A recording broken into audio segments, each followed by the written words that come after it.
I want to be a YouTuber is not what any parent wants to hear from their kids. It's hard to build a following and even harder to keep one, and you're essentially a freelance contractor at the mercy of the algorithm. If it's your first time here, my name is Jack Wayne, a microbiologist, science educator, and the 2020 Australian University Teacher of the Year. One of the questions I received was simply, why? I won't have enough subscribers or watch hours to earn a cent through YouTube for the foreseeable future, so why am I doing this? Learning all of the skills needed to make YouTube videos has transformed my ability to do my day job in a very real way. Teachers who need to communicate to a diverse range of students and audiences in particular have a lot to benefit from YouTube. So today, let's walk through 5 reasons why teachers should dip their toes into the YouTube world.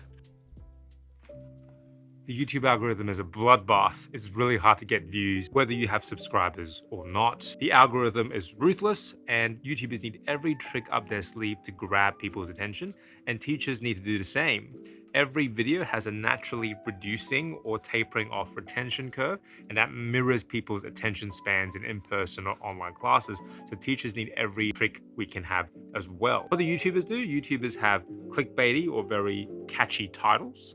They also use a very visually striking thumbnail picture to give a preview of what the video is going to be about. They also use and front load the most visually striking, compelling, action-packed footage right at the start of the video. And again, that is more attention grabbing very early on in the first 10, 20, 30 seconds. There's no reason why teachers can't have parallels for each of these techniques.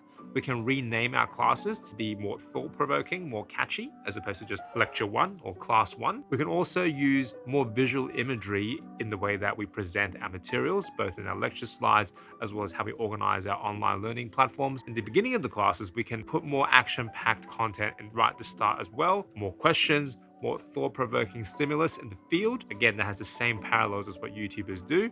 And the whole end game here is to grab people's attention. Now, grabbing people's attention is very different from holding their attention. There are a lot of tricks that YouTubers use to try and keep that engagement consistent throughout the whole video. But really, the most consistent way of maintaining engagement is story. Having a solid narrative throughout your whole video really helps set up that consistency of engagement. You can start with an interesting dilemma that you're facing and present how you approach that problem all the way through the video with a resolution right at the end. And the teaching, we can take cues from that just the same. Open up with a very intriguing problem in the area.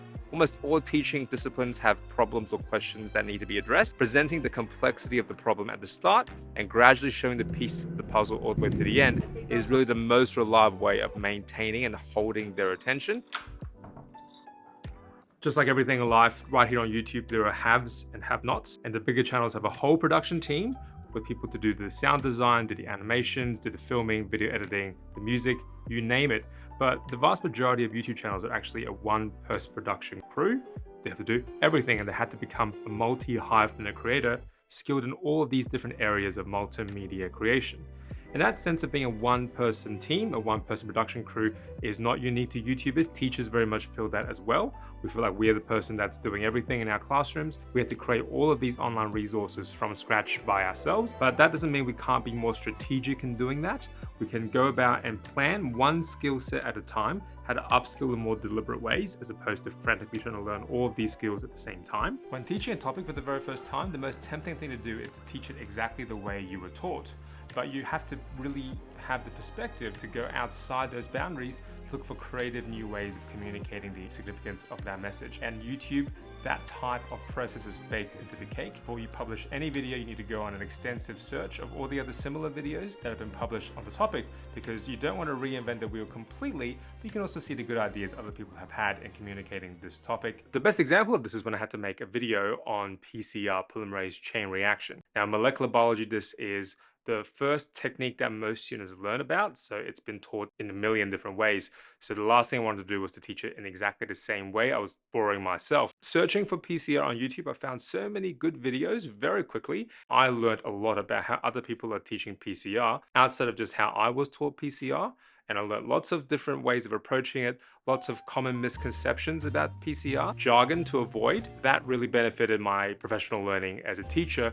Hopefully it benefited my students as well. The thing about YouTube is that every YouTuber eventually runs into a creative rut and runs out of ideas. So by its very nature, to get more ideas and creative momentum, YouTubers are collaborative. They meet with other YouTubers, use that to propel their creative momentum, and have new, fresh takes on the videos they make. And teachers, we can take inspiration from that. Too often we feel like we're teaching alone, in isolation, in a silo, and that's not productive. Doing peer observations of other teachers is really powerful. Speaking of the power of collaboration, I'm here in Adelaide precisely because I've been making YouTube videos about my teaching philosophy. The meeting organizers have seen that video, and together with the awards that I've won, really gives me the credibility to be able to come to one of these meetings and give my thoughts about teaching and learning. But it doesn't have to be about teaching and learning for you. It can be about your research. It can be about anything to do with your professional life. Having an online presence really does wonders for how people view you within your profession. But talk is tomorrow, and hopefully it goes well. This is the Biolab Collective. I'm Jack Wayne, and hope to see you in the next video.